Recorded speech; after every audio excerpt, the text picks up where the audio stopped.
ఈ డేట్ గుర్తుపెట్టుకోండి మీరు. మలేషియన్ ఎయిర్లైన్స్ కువాలాలంపూర్ నుంచి బీజింగ్ కి బయలుదేరింది. ఎప్పుడు ఒక 12:42 ఆ టైంకి, తెల్లవారుజామున 20 నిమిషాల పాటు ల్యాండ్ ఏరియా మీద ఎగిరింది. తర్వాత సముద్రం మీదకి వచ్చింది అరౌండ్ 1 AM కి. ఇప్పుడు ఇక్కడ నుంచి ఎగ్జాక్ట్ గా 10-12 నిమిషాల తర్వాత మలేషియన్ ఎయిర్ ట్రాఫిక్ కంట్రోల్ నుంచి కెప్టెన్ కు మెసేజ్ వస్తే జాగ్రత్తగా వినండి.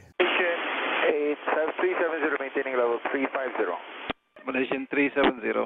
Malaysian 370, contact Ho Chi Minh 120.9. దీని మీనింగ్ ఏంటి? మీరు మలేషియన్ దాటేశారు, మిమ్మల్ని వియట్నాం ATCకి హ్యాండ్ ఓవర్ చేసేస్తున్నాం, వాళ్ళు మిమ్మల్ని చూసుకుంటారు, గుడ్ నైట్. కెప్టెన్ నుంచి రెస్పాన్స్ వచ్చింది, ఆయన పేరు జహరీ అహ్మద్ షా. సరే అండి, ఓకే, గుడ్ నైట్. ఒకసారి మీరు జాగ్రత్తగా వినండి.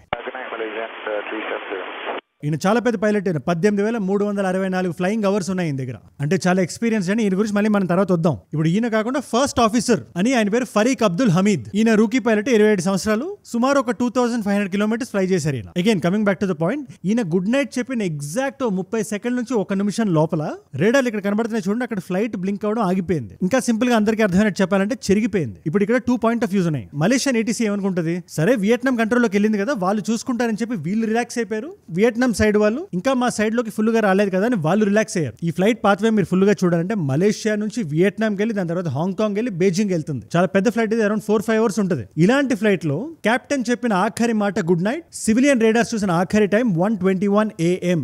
ఆ రోజు నుంచి ఈ రోజు వరకు ఈ MH370 అనే ఫ్లైట్ ఒక మిస్టరీలా మిగిలింది. పూర్తి డేటా మనకి ఇంకా తెలియదు.